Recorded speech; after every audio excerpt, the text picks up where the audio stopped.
Oh, okay. Yeah. Now it is working. Let me go live. Sounds fancy.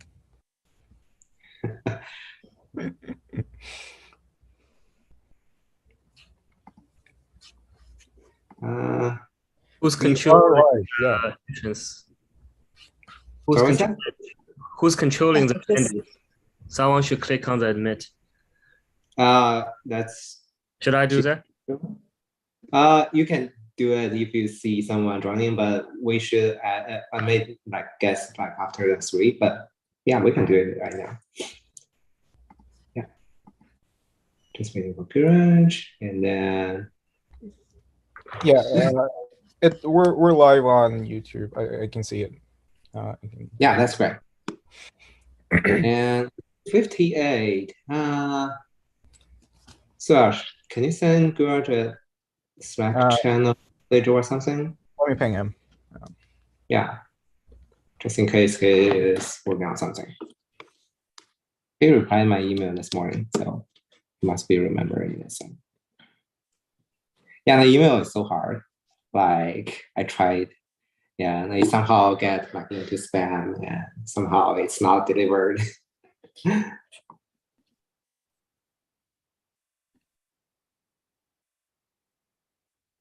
Let's see.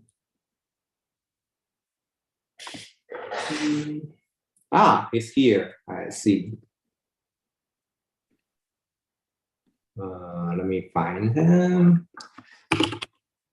and make co-host. Hi, Garage. You can like turn on your video and microphone. Hello. Hello. Nice to see everyone. Hello. Nice to see you too. Great. We have everyone here on time. And we are 1 minute to go. So just wait for that 1 minute and we will get it started.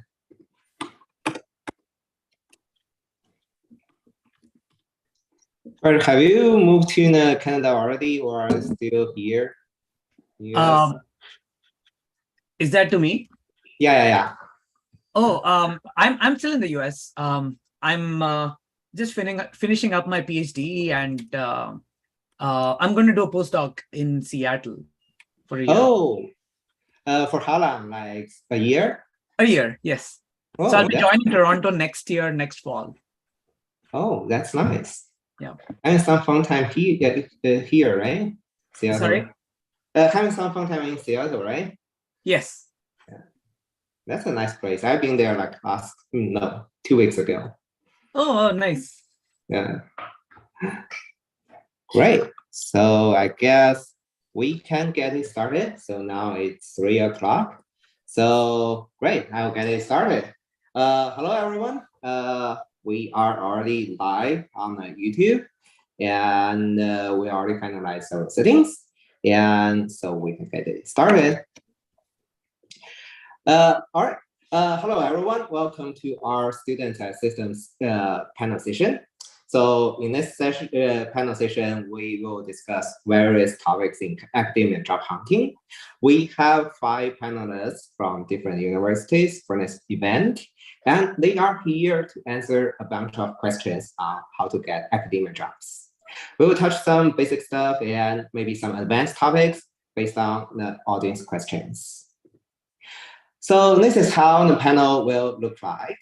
The first 10 minutes will be the introductions, like what is student systems, who are the panelists, and some basic introductions of our panelists. And then we'll move on to the curated questions or topics, which we collected during the past few weeks, and it will be a 30 minutes discussion. And then we'll move on to the audience questions. So in this panel, we have many audiences registered. It's not quite easy to coordinate with this many audiences. We have more than 100. And so to our audiences, so instead of asking questions in Zoom, please post your questions on this online Q&A board and vote for those questions that you find interesting. The link is shown here, or you can go to our Student Systems main website to find this Q&A board. We will go through the question list during the Q&A session, and answer as many questions as we can. So before we get it started, allow me to introduce a little bit about our student-side systems. This is a student-run organization, which we started at February of this year. We are now 7 students from 5 different universities, and our focus is to help with other students in the computer system area by organizing different events. So for example, we have hosted a panel session 2 months ago, talking about how to get started with computer system research as a new graduate student. And now we are hosting this academia job hunting panel, and there will be more events coming in the future. And we are always looking for new members to the students and systems to work with us and organize the future events. So if you are interested, you may check our website on how to join. So this is pretty much about our organization. Now we'll move on to our panelists' introduction. So here's the list of our panelists, sorted by their last name, obviously. We are really excited to have people with wide variety of backgrounds, and they are here to share their experience on academia job hunting. So I will first give a quick introduction for all of our panelists, and then give our panelists some time to self-introduce themselves. So our first panelist is Jie. She is a PhD candidate from UC Mercy and will soon join William Mary. Our next panelist is Guraj. He is a PhD candidate from Georgia Tech and will soon join University of Toronto. And our third panelist is Kazem, and he is a PhD candidate from UC San Diego, and he will soon join Purdue University. And our next panelist is George. He got his PhD from UC Santa Barbara and just joined the University of Michigan. And our last panelist is Chen. She is a postdoc from UCLA and will soon join UC Riverside. So this is just a quick introduction. So now I will go in the same order and ask our panelists to introduce themselves. So now, Jia, please go ahead. Hello, everyone. Thank you for joining this panel list on a Friday afternoon. My name is Jie Ren, and I just got my PhD degree from UC Merced like 2 months ago. And now I will join William Murray next month and being an assistant professor there. Yeah, and my research area is focusing on high performance computing and computer systems, especially for those memory system stuff. And I will continue this research role for my future research. Thank you.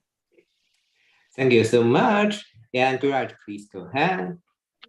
Hello, everyone. Really nice to be here, meeting all of the panelists and everyone on the stream. My name is Guru Raj. I'm finishing up my PhD at Georgia Tech. I'm going to be an assistant professor at University of Toronto next year. I'm spending a year as a postdoc in NVIDIA research in Seattle. And my research focus is broadly in computer architecture and computer security. And my works are basically at the intersection of those 2 areas. And really excited to tell you all about the random pieces of info that I've collected over the year in the job search so that it's hopefully useful for somebody else. Thank you so much. And Kazem, please go ahead. Hi, everyone. I'm Kazem Tarem. I'm also a PhD candidate at UCSD, and I'm finishing up my PhD here. So I'll join Purdue next month. I work in computer architecture and security as well, and intersection of those. And thanks for inviting me. Yeah, thank you. And George, please go ahead. Yeah, hi everyone. My name is George. It's my great pleasure to be here today with all of you. I recently got maybe less than a month ago, I got my PhD from UC Santa Barbara, and I will be joining the University of Michigan as an assistant professor next month. I tried to look at my research as something that uses computer architecture as a starting point, but I usually like to explore different layers of the stack, either further up or down. Recently, my focus has been on emerging devices and new logic paradigms for this kind of settings, but I'm always open to new ideas. So it's my great pleasure to share with you all this information that I've collected over the years, and of course, discuss any further questions that you may have. Thank you. Thank you so much. And Qian, please go ahead. Thank you. Hi, everyone. My name is Qian. So my name starts with the letter Q, but this Q, this is not an English name. So this Q actually makes it sound like CH. I know it's very difficult to pronounce it, my name. So it's like CH and Qian. Yeah. So I was previously a postdoc at UCLA working with Mayoung King. So I think what I want to mention about today is that after I got my PhD, I did a postdoc. So it is common and normal for many people, many PhD graduates. But for me, I switched my research area during my postdoc.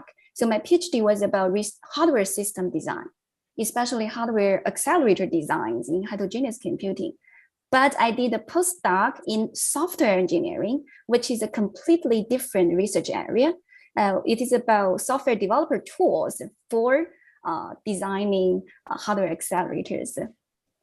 So if you have questions related to postdocs, so feel free to bring it up or send me an email. Thank you. Thank you so much. So we are really happy to have people from different universities going to different universities and working on different areas. So thank you so much for the self-introduction. And moving forward, we have a few organization members working behind the scene. We have Suyash from UC San Diego working on streaming and recording. We have Jia from Rochester working on Zoom moderation. We also have a backup session host, Sihang Liu, in case I encounter any network issue and cannot host this session. Sihang recently got his PhD from Virginia and will soon join Waterloo as an assistant professor. Thank you all the student systems members and also our panelists for making this happening. So moving forward, we will discuss a list of curated questions. So we've collected questions during the past few weeks and categorized them into several topics. Each topic has a few questions. I will go through each question and then hand it over to our panelists and ask for their advices or opinions or their thoughts on how to approach something or how to solve the problems. Okay, so the first topic which we want to discuss is, I think it is a very commonly asked question. It's the difference between an industrial job and an academia job. I would assume this is a very frequently asked question that probably some of our audiences may ask themselves before making a decision to go to academia or industry. Like some questions like, how does academia job look like? What's the career path? How about the industrial research department and how does it compare to the university positions? With all that said, here comes our first question. So the first question here is that, what are the differences between the industrial job and academia job in terms of like working style, career path, lifestyle, and any other things? This is probably a really general and widely asked question. And one more interesting point here is that there are many industrial research departments. What's the difference between working in this industrial lab versus working as an assistant professor in a university? So yeah, this will be our first question. So any of our panelists would like to share their thoughts.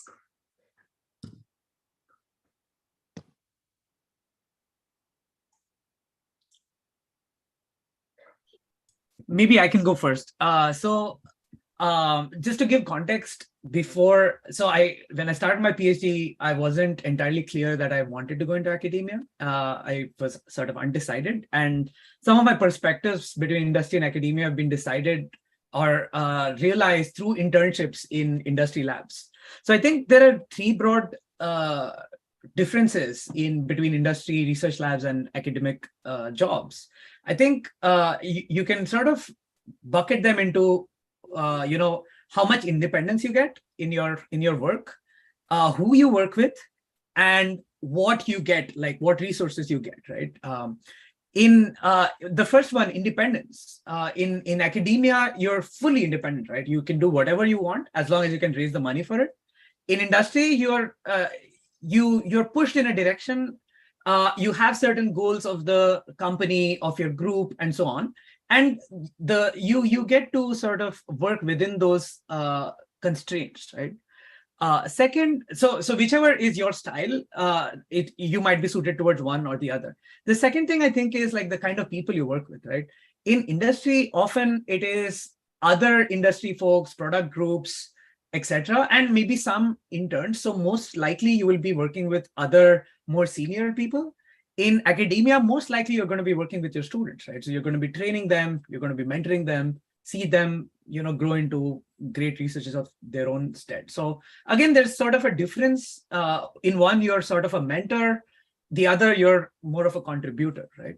I think the third one broadly is in terms of resources. So in industry, pretty much if you have a great idea, you get all of the resources that you can potentially imagine. Whereas in academia, it's more of a startup culture, right? Where you have to, write grants, get whatever a limited resources you can gather together for making a proof of concept, and hopefully somebody else is going to take it and take it forward, right? So I think there's a difference. There's pros and cons to each of them, but I'll probably stop and let others chime in. Thank you.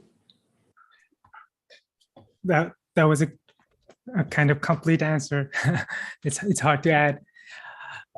So first, I just want to have a quick disclaimer. So this is a very personal question, and also like any other advice, this is like our experience, so might not apply to you, and every person is different. So just need to mention that.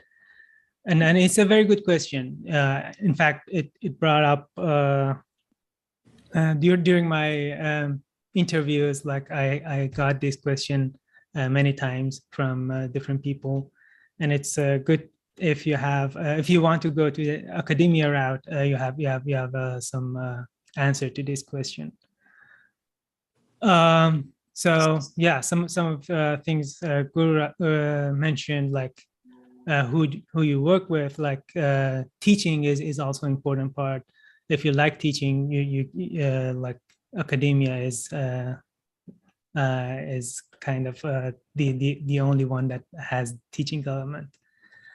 And also like you might enjoy joy of mentoring people, working with PhD students, creating like long life relationship with PhD students or other students, which is really joyful, I think. And then the academic freedom that comes with academic job, as Guru mentioned. Yeah, for me, I didn't have any like industry experience. Didn't do any internships.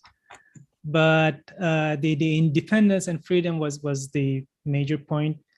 I was working on a project. So in the beginning of the PhD, I wasn't sure either that if I want to go to academia or industry.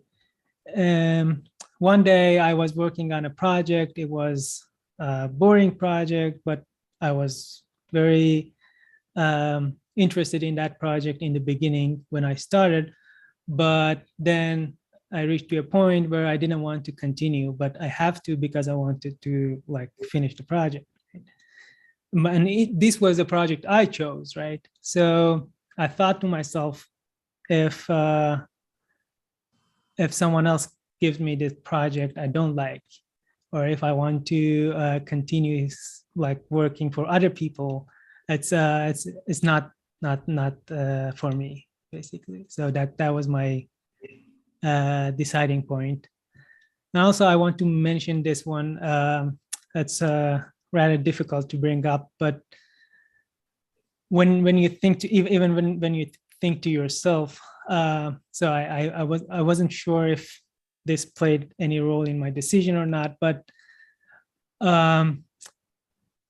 many of us think that because the faculty job is rather a harder job to get, like it's more challenging to get a faculty job, we need to prove to ourselves that we can. So we go to that route.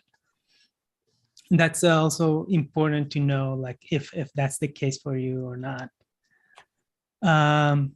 So if we don't, so for example, if we don't go to that route, we don't fulfill our potential. I don't know if that played was a factor for for me, but I thought that if I go to academia first, then I'll have the industry route also open for myself later. But the transition in other direction is not that easy. Yeah.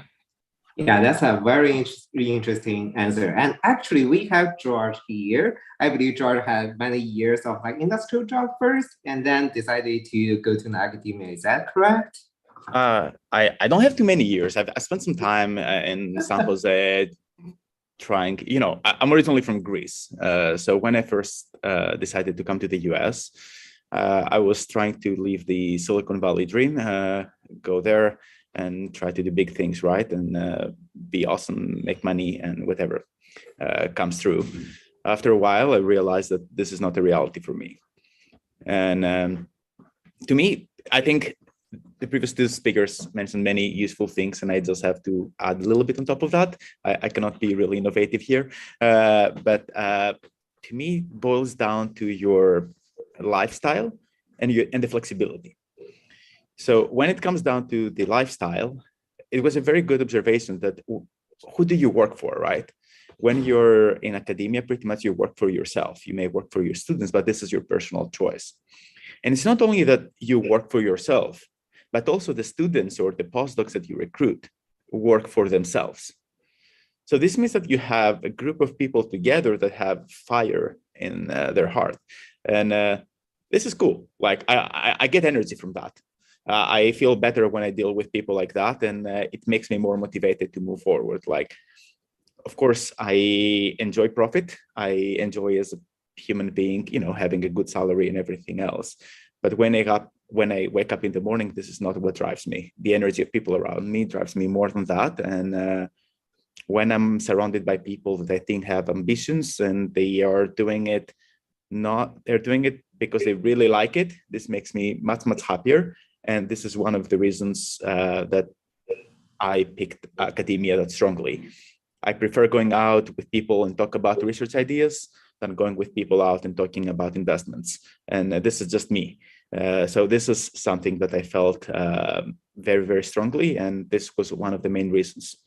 The other one that is a little bit on top of what Kazem talked about is the notion of flexibility. But it's not only about the flexibility regarding the topics that you're working on, it's about the flexibility regarding your career path.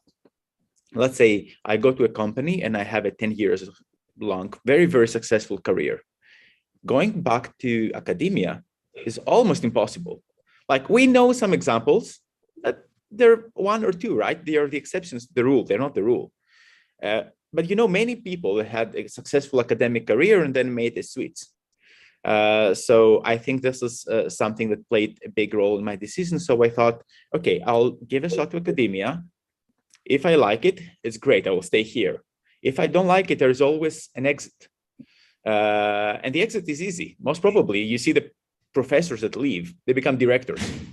But you very, very rarely see directors becoming professors. So to me, these were the two things, was my lifestyle and this notion of flexibility. So these two were the things that made me take the academia path and leave behind me industry. So that's my bit.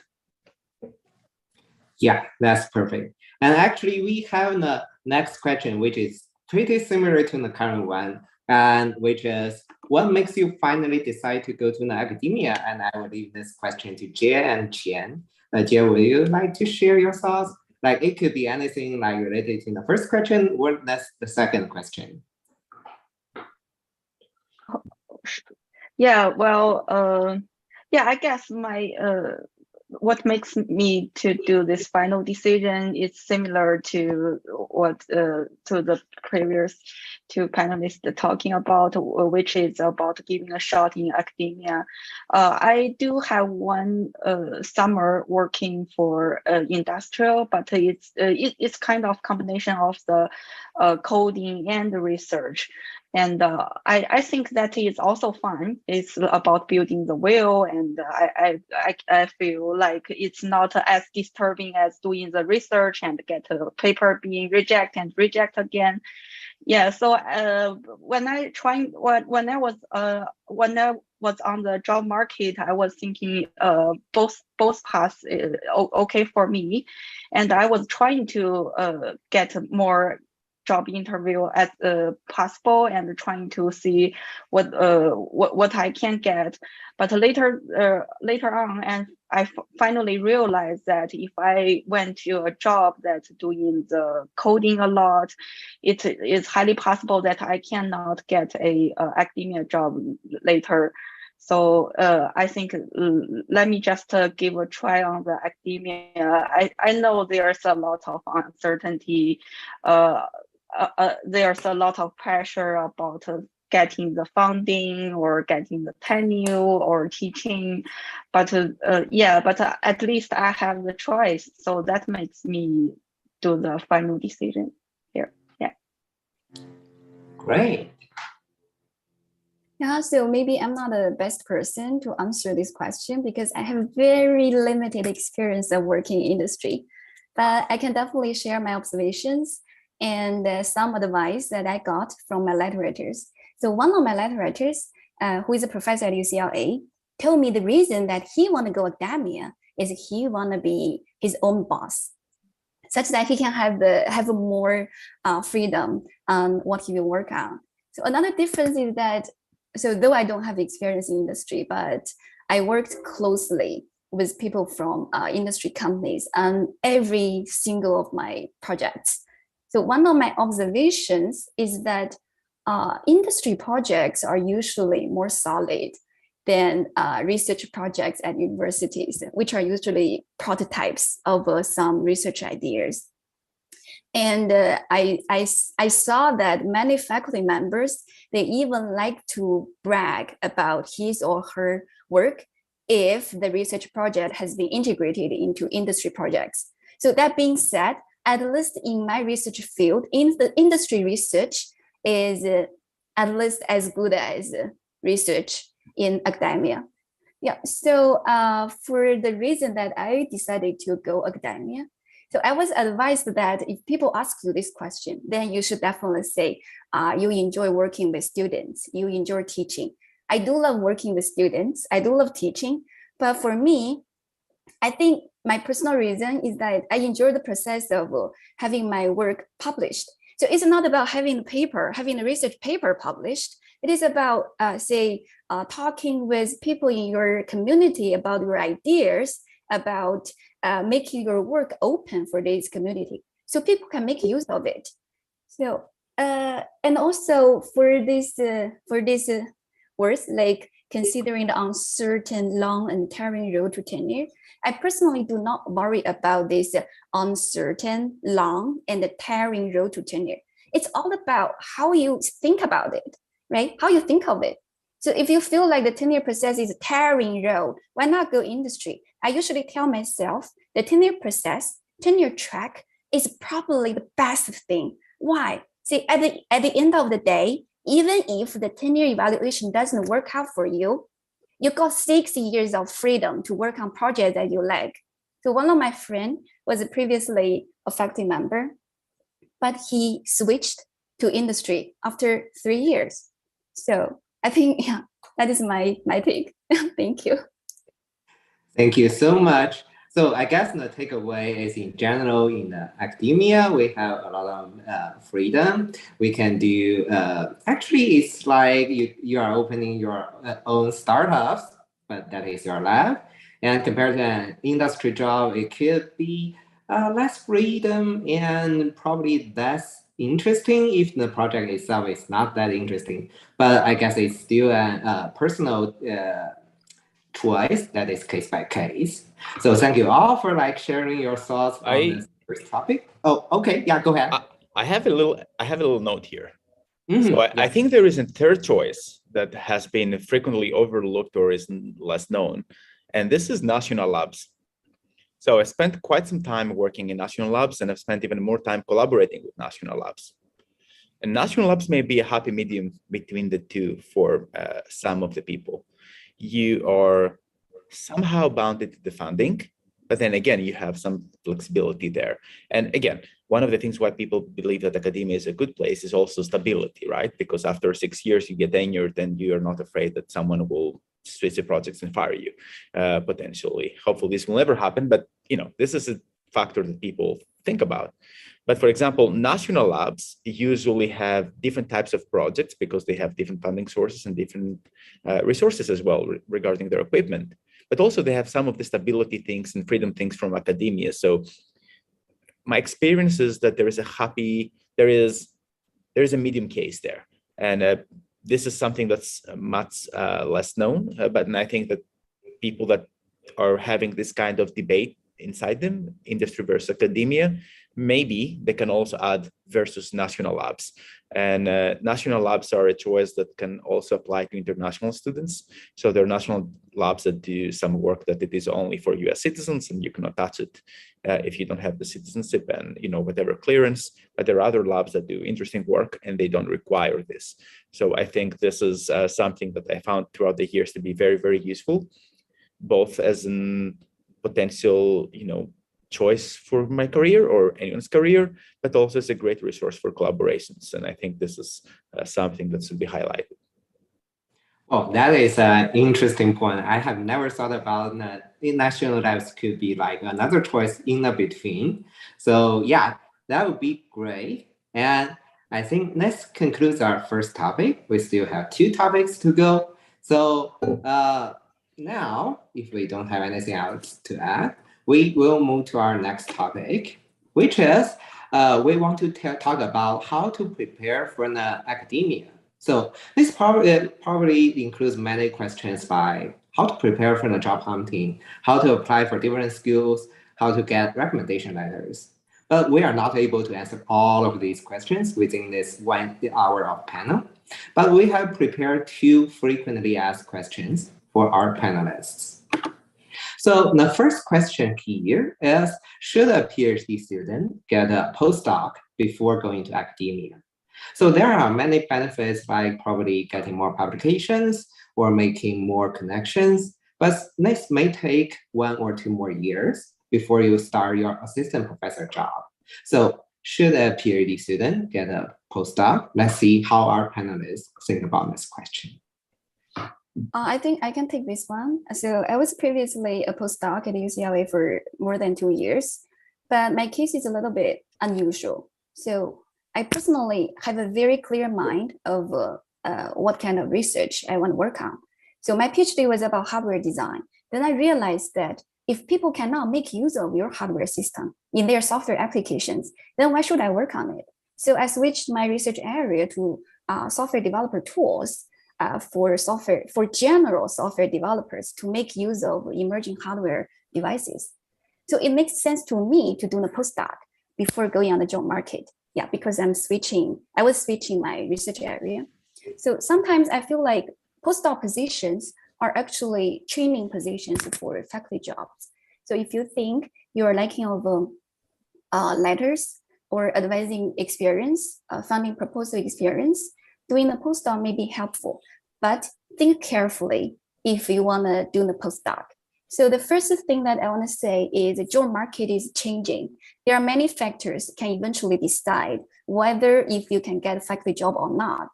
For example, your peers who are on the market, the same market, together with you, and the available positions in your research area, and of course your publications. So I personally think having great work coming out is difficult for the let's say short time, 1 year postdoc. So think twice before you decided to do a short time postdoc. to get you more publications. So it is also possible that you can get a faculty job as a PhD, but as the next year or the year after, it is more difficult for you to get a job. So another thing is about salary for postdoc.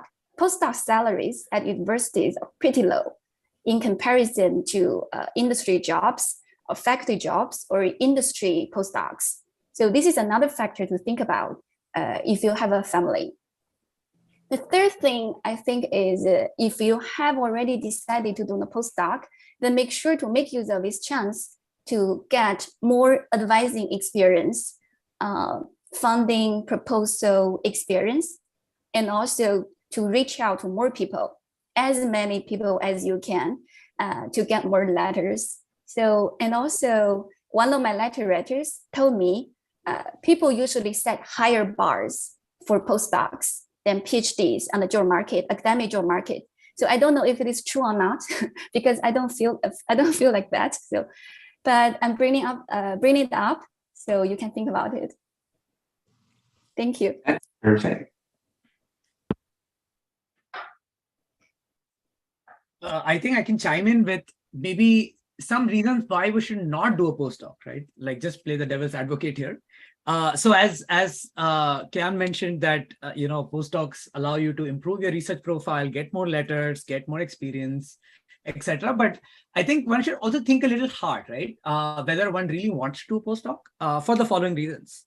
First, I think it's really important to get a very good postdoc advisor who is in an area that you want to work in, right? Because your advisor plays a very big role when you're applying for faculty applications. You get all the mentorship, you get the guidance, and you get the support, right? If your postdoc advisor is not, matching wavelengths with you, that can be a big problem, right? Second, I think the duration of the postdoc is usually very short, right? Typically, they're 2-year postdocs. You're, maybe 1 year in or half a year in, you're already thinking about applying. And you also have to show that you've been productive, right? So there's always a pressure, right? Finish earlier works, publish new works. So there's a lot of time pressure involved. And third, I think this is probably not as appreciated sometimes. You're getting more experience mentoring new students, right? Those students might have a very different work culture, very different lab culture from the culture you were used to, right?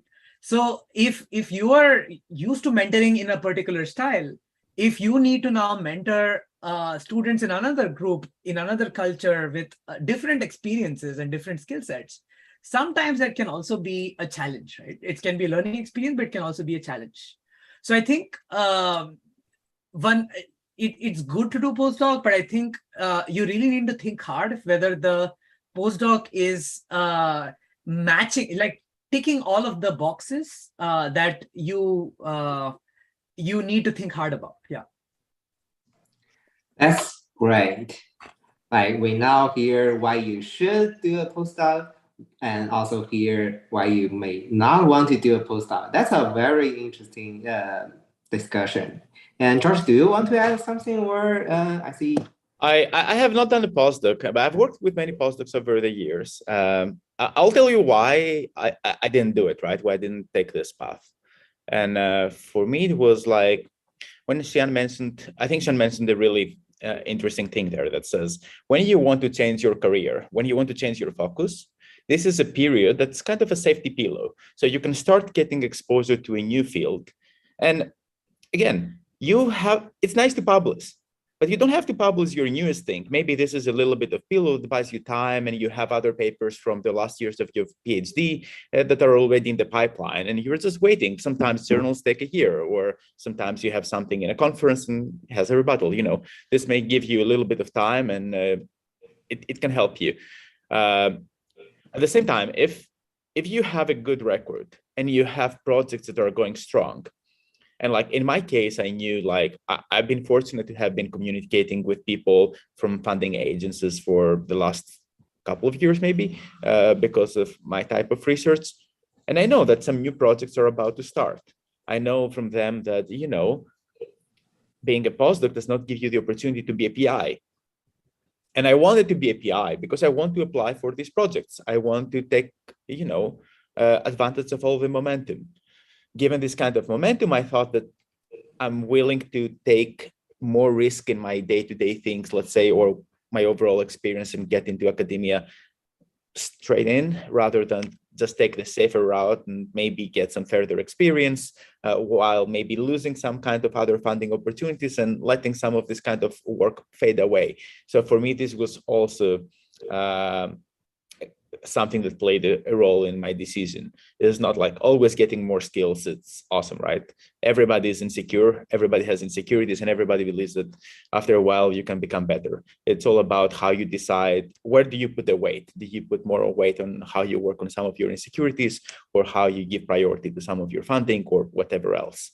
Again, going back to one of the points that I made earlier, and this was about national labs, what I've noticed, I've not applied for that, but what I've noticed is that at least in some cases, for postdocs, national labs tend to pay better than universities, maybe not as good as industry. So again, I think that national labs may be a medium case between the two there as well. That's great. Kazem, I see you want to add something?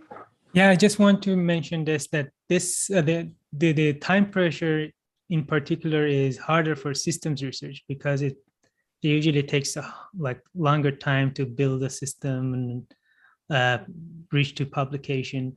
So it's a little bit harder for systems to like be productive in early years of your postdoc, like especially when you switch topics. And then the other thing I want to mention is what I observe is that like advisor is very, very important, the professor you will work with. And what I observe is that like small set of professors, they have lots of postdocs, and those usually, I don't know if, I hate to say it, those usually like are more successful in the market because their advisor has more experience. Yeah. Great. So we are now talking a lot about if we should get a postdoc. We heard a lot of opinions, and they are all different. So that's why we are here holding this panel session to gather all kinds of like ideas. So this is still like an open question, at least for some of our audiences.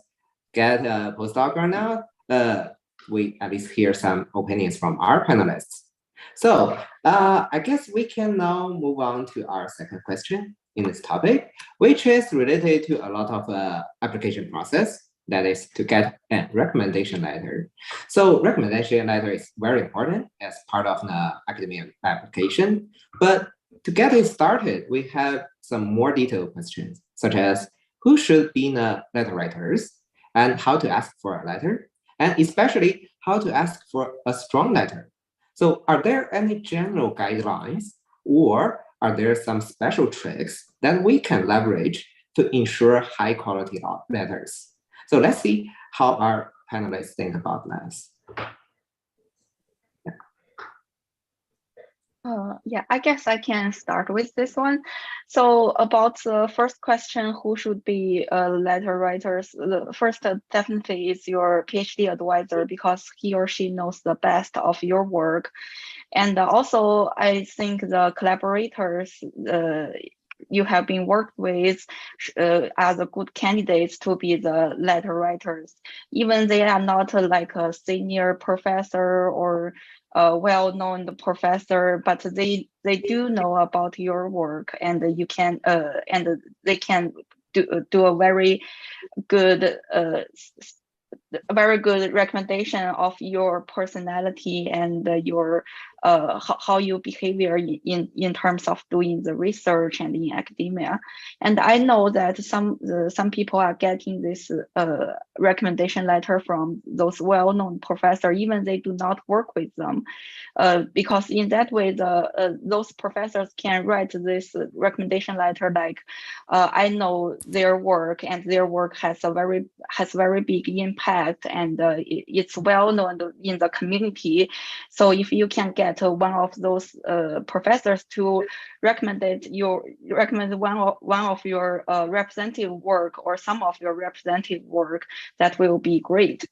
And also, who should be letter writers? I think there are two more suggestions, because if for example, we apply this academia job, we need to submit some materials such as the research statement, teaching statement, and diversity statement.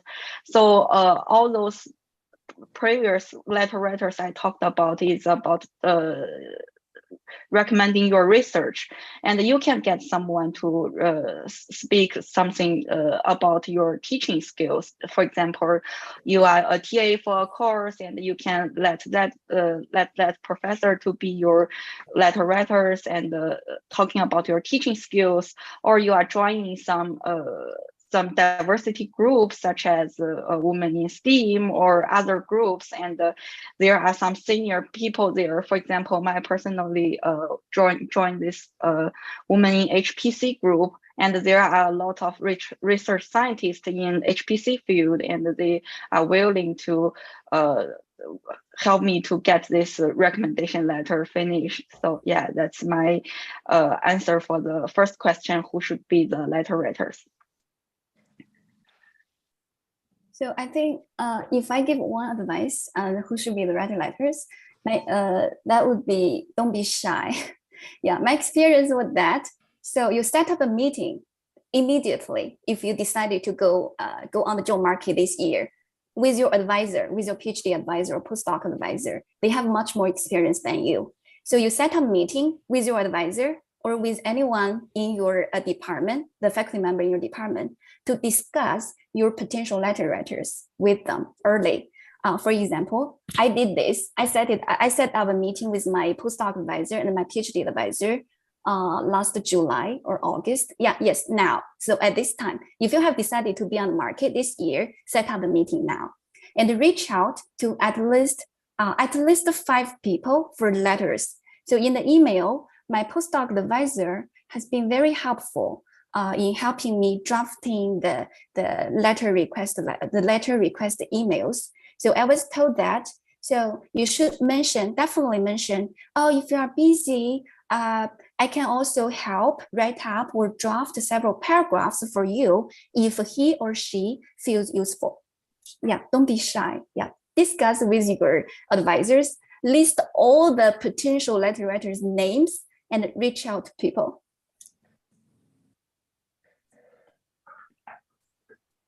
I maybe can add a little bit of a different perspective here. I didn't ask my advisor for any help with that.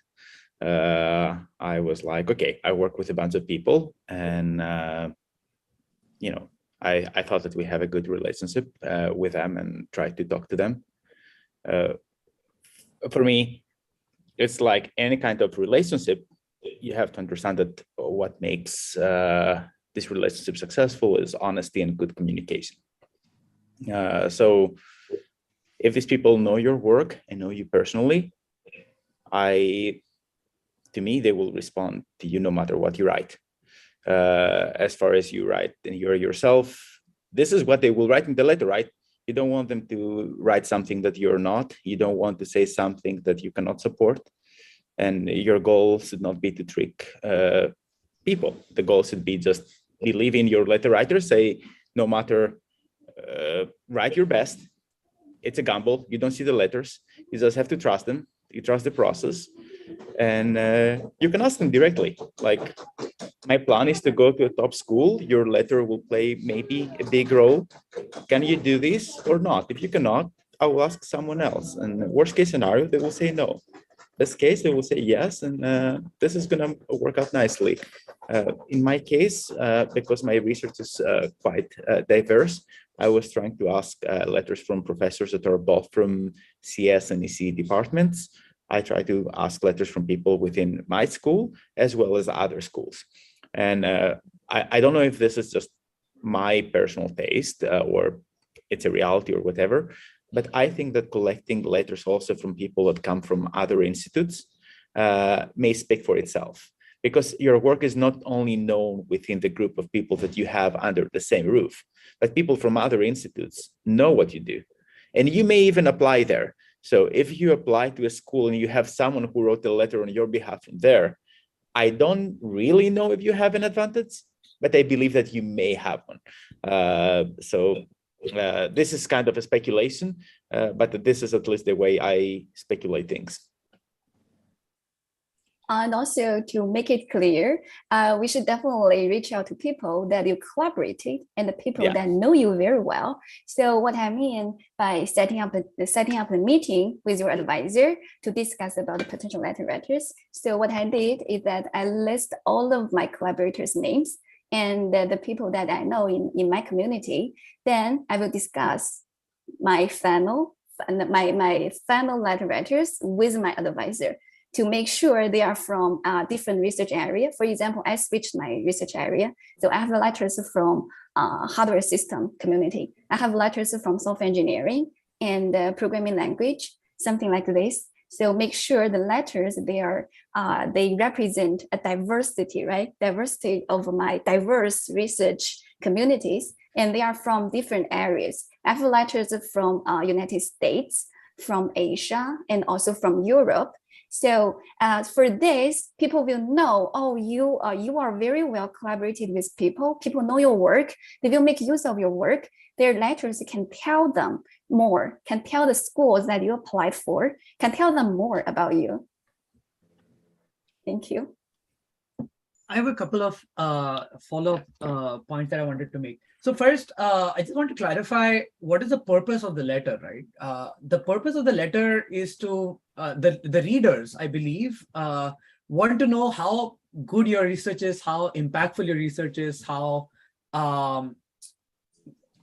what a research superstar you are, right? That's essentially what people want to read. So I think one of the learnings for me was identifying who are these 4 or 5 people who are going to talk the best about my research, right? So naturally, some of these were collaborators. Some of these were also people, on my committee. Some of these were also people who have had a lot of research conversations with, maybe outside of my department, outside of my set of collaborators, just people who I know feel very strongly about my research, right? Because I want them to write great things about my research. So that's number 1, right? I think number 2 is the readers, like people who are going to evaluate you, they're really looking for signals, right? That you're a great researcher. And of course, one way to give a strong signal is to, have excellent things written in your letters. Second, to have a strong signal is also familiarity with the letter writers, right? For example, if the letter is from somebody I know, like if I'm a reader of the letter, right? And it's a letter from somebody I know or somebody I look up to very much, I'm going to value that letter more than some other letter, right? So I think it is important, if you are applying in a specific geography or a specific area, try to get letters from people who are maybe more well-known in that area or in that geography. That's my perspective.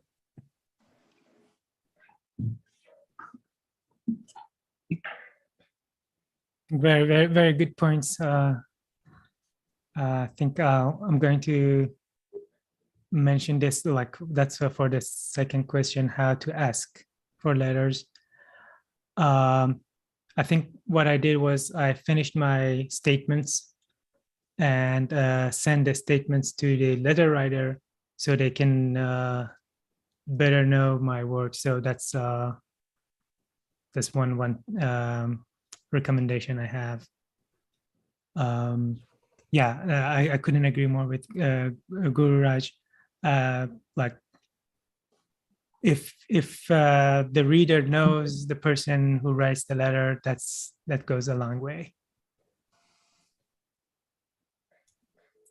Yeah, great. So I guess this concludes our second topic about preparing for an academic job hunting. A lot of different opinions and very useful suggestions. And actually, we are running a little bit out of time, but we do have one more curated question, that is comparing US and Canada. So I guess Greg have more experience with us. So we do have two questions. Do you want to like take both of them and give us a brief introduction about US versus Canada regarding the application process and the faculty income and benefits? That'd be great. Sure. Yeah, I can take this question. So firstly, about the application process, I think between US and Canada, the application process was near identical. I guess the only difference I would highlight is that in Canadian schools, I noticed that the position was for a specific area, right? For example, I did not come across as many open area calls. And all of the positions applied to where maybe like security systems, and so on. And I saw other areas also having similar sort of titles already, like the area was already mentioned very specifically. Whereas in US schools, it was mostly very broad searches, right? Where, for instance, they would mention like 5 different areas or 6 different areas. And I was also told that in the US, even if your area is not mentioned in those 5 or 6 areas, just apply. And maybe they will, consider you if you're a strong candidate. So other than that, I think the application process was near identical. In terms of the second part, which is like income and benefits, I think there's actually 2 things I would highlight, right? One is the role itself, which is like how much money you need to raise, how is your teaching different, and so on, right? And like the differences in the roles. So I think one big difference between US and Canada positions, tenure track positions, is that Canadian schools, to hire a student, it costs much lesser money because the tuition rates are much lower, and the overhead also numbers are slightly lower in Canada. So effectively, you need to raise approximately half the amount of money that you need to raise in the US for funding a same student, right? So the amount of money you need to raise in Canada is lower. That's one big difference. The second big difference is that positions in Canada are pay 12-month salaries by default, whereas in the US they pay 9-month salaries, and the rest of the 3 months in the US you're supposed to pay from your own research grants, right? So the university only pays for 9 months of your salary. So that's one difference in terms of, so effectively, again, you need to raise more money in the US than you need to raise in Canada. The one other difference is that, of course, in Canada, you're paid in Canadian dollars. In US, you're paid in US dollars. And in absolute terms, the Canadian dollar is about 1.3 US dollars, right? So the salaries in Canada in absolute terms are slightly lower than in the US, right? So that is one of the trade-offs. Of course, in my experience during the application process, I did see that Canadian schools are able to match salaries to some extent with US schools. So I don't think it's too much of a salary hit. But of course, the conversion rates do mean that in absolute terms, you might earn lesser in Canada compared to US. But yeah, other than that, I don't think there is a lot of difference. Like personally speaking, I did apply broadly in US and Canada. I did get a better hit rate in Canadian schools, to be honest, in terms of number of applications to, number of interviews. Maybe just because Canada, there seemed to be more aggressive hiring.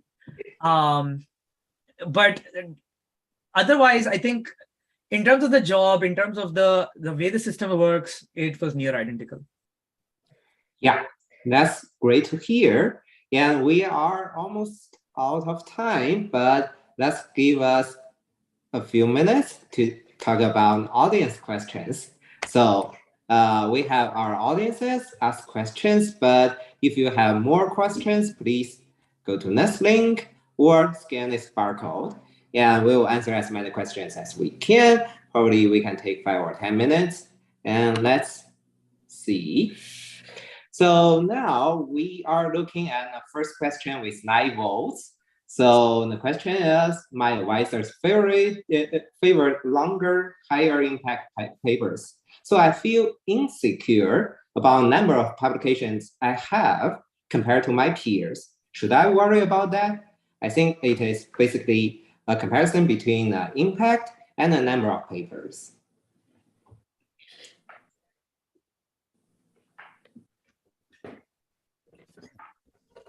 I think that's a hard one. And it's a hard one because I think none of us has been a committee before trying to look at these things and see actually how some of these things affect the final decision. I can tell you what's my personal taste and what was my own take on things. So personally, I prefer the higher impact papers rather than more publications. I think they have more to say about your work. A big paper can be chopped down in many small papers sometimes, but I don't think the other direction works, or at least I don't think it works all the time. But I think what's important here is also to take into consideration where you apply. If you want to apply in a top tier school, I believe that the case that your advisor favors is a good one. I was never asked about how many papers I had. I was asked about, how this work can change the world potentially. Specifically in the one school, I remember that it was like a very good institute. I remember I was asked if this line of research can make this institute, I don't know, famous in the next 10 or 20 years. They didn't ask me how many papers I will have. They asked me if this has the potential to make the school stand out. And also they mentioned that if you want to get tenured, you need 3 good contributions, 3 good ideas. They didn't tell me, they said, if you want to publish 3 papers and have 3 good ideas, do it. If you need to publish 1,000 and get 3 good ideas, do this. So this is part of the freedom, I assume, that comes with academia, but depends on the place where you apply. I've seen that in lower ranked schools, numbers matter, but this is just my personal taste, so I may be completely wrong. So I think this is a very interesting question, because I almost asked exactly the same question to one of my lecturers at UCLA. So I think so this answer may or may not be true, but I'm just bringing it up so you can think about it. So one of my lecturers, he told me, like, as a faculty member, faculty members do want to have higher impact papers, right? To either get tenure or get fellowships. But in his more than 20 years experience in terms of interviewing faculty candidate at UCLA, he's never seen a faculty candidate has less than average publications. So that means maybe for fresh PhD graduates who are trying to find faculty jobs as assistant professors, at least paper. So there's definitely no explicit bar of how many members you should have, how many papers you should have in terms of finding a faculty job.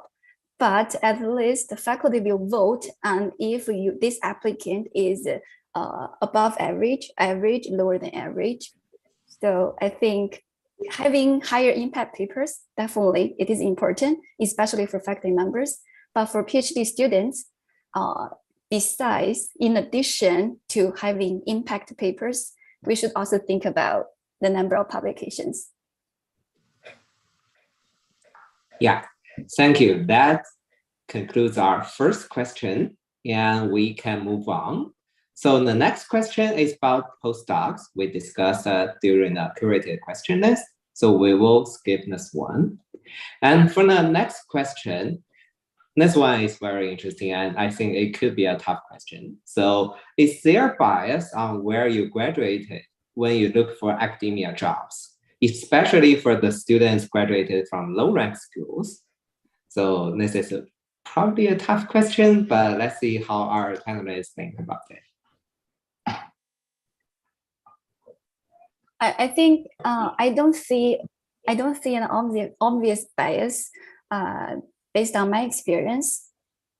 So basically, my understanding is that student quality at different this like this in this ranking system, different university the ranking system, they may different a little bit in terms of undergraduate students, but for graduate students, especially for graduate students who are trying to find academic jobs, your letters and your research work, your research papers, and also your advising and funding experience are much more important than where you graduated. So as you can see, so so students are different. They are different across different universities. But for faculty members, so we have 5 panels here, right? Panelists here. So we have people from will be joining University of Toronto, Michigan, and also like William and Mary and UC Riverside. So I'm not saying that this person A is much stronger than person B, right? So that means where you get your PhD degree, I think is less important than your work, your research work when you are going on the job market.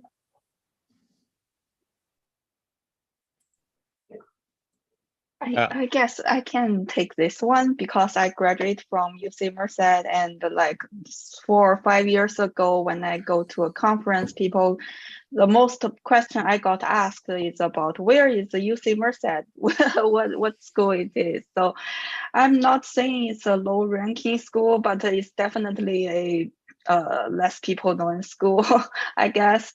Yeah, so I would like to say from my case, I do not see obvious bias in terms of finding an academia job about and how it's related to coming from a low-ranking schools.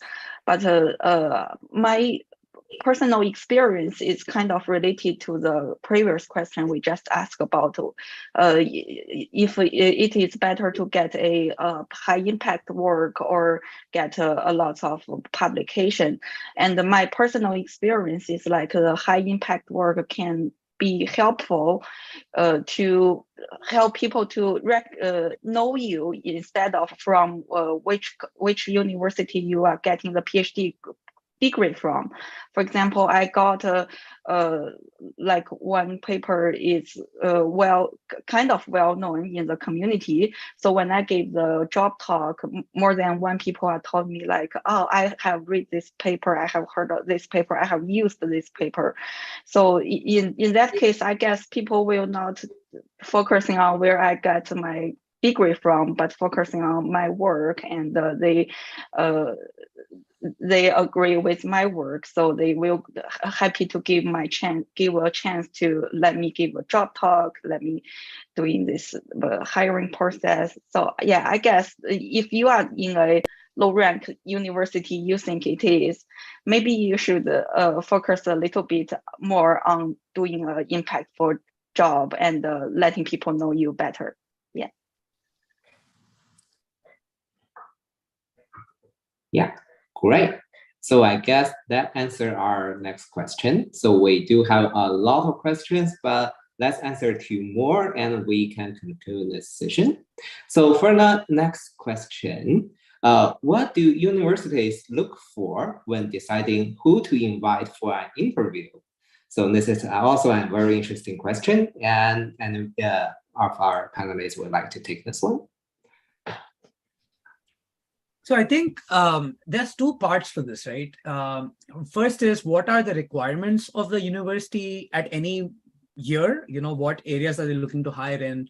What courses they need to teach? So it's like a demand side, right? And then there is a supply side constraint, which is who are the people who have applied to my call, right? To the university's call. And it's a bit of both, right?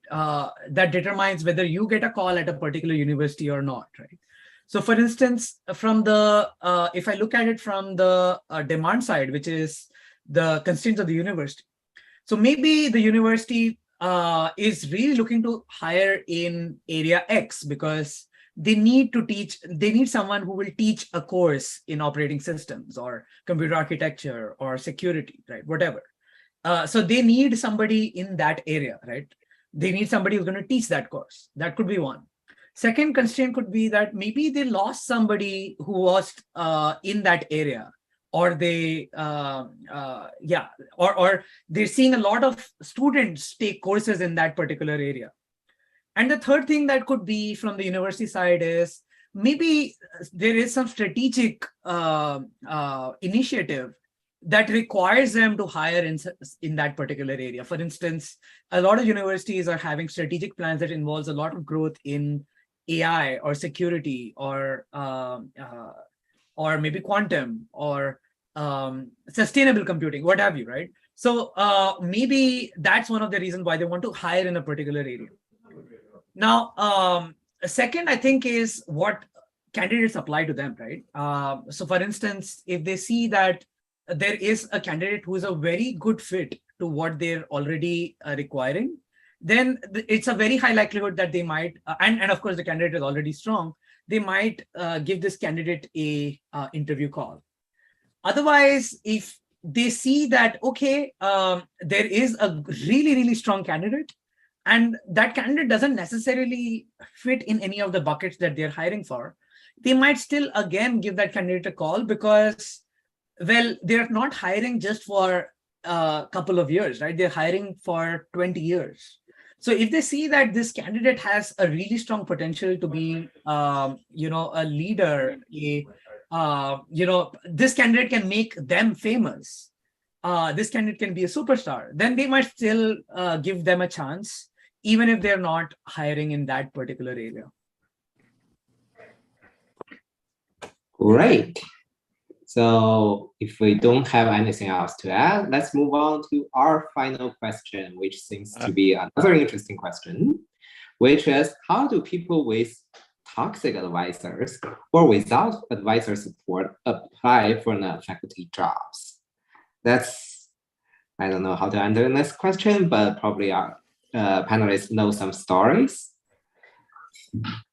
So I think one way to approach this is to find supports in your department or outside the department beside your advisor or advisors. That's one way to approach this. And the other, I think this is one of the cases where the postdoc is probably a good idea.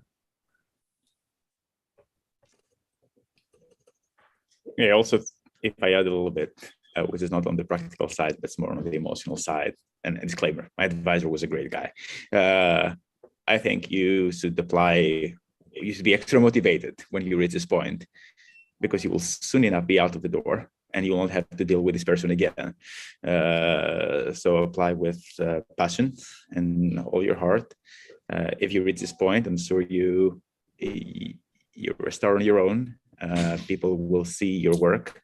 People will realize how good you are, and you just believe in it, right? Believe it more than anyone else, and it's all going to be right. Yeah. So Great. I think my postdoc advisor was very, very nice, but actually she only helped me in terms of finding the letter writers' names, and also helping me write a letter. And then that's it. So eventually it is you that should be working on writing up all of the application materials. Then I think if you don't have, say, helpful advisors, maybe you should just focus on preparing your application materials. And also there are many helpful channels that you can find. You can find your peers who will be on the market at the same time with you. My own experience was that I was in a Slack channel, which has most of the candidates. I'm sorry, not most of the candidates, some of the candidates, faculty candidates last year who are on the job market. So we communicate each other, we share information with each other. So that has been very helpful. Yeah, thank you. Thank you. And I guess if we don't have anything else to add, that will be our final question. So awesome. And we are actually 10 minutes over the time. Thanks all the panelists for taking extra time and answering all these questions and sharing your thoughts. And that's pretty much wraps up this panel. Thank you all the panelists for joining this panel and answer so many questions. And thank you all the audiences for coming to this panel and asking for questions. The recording of this, thank you. And recording of this panel will be uploaded to YouTube. So please check out our website for updates. And we will host more events in the future. So if you want to get notified, please join the mailing list or follow us on Twitter. These are our primary advertisement channels for future events. So if you have any feedback, please check out our website for a feedback form, or just drop us an email. We appreciate all kinds of feedbacks. So this is pretty much it. Thank you all for joining us today, and thank you again to all of our panelists. Thank you, guys. Take care. Thanks for inviting. Thank Have a nice you. weekend. See you then.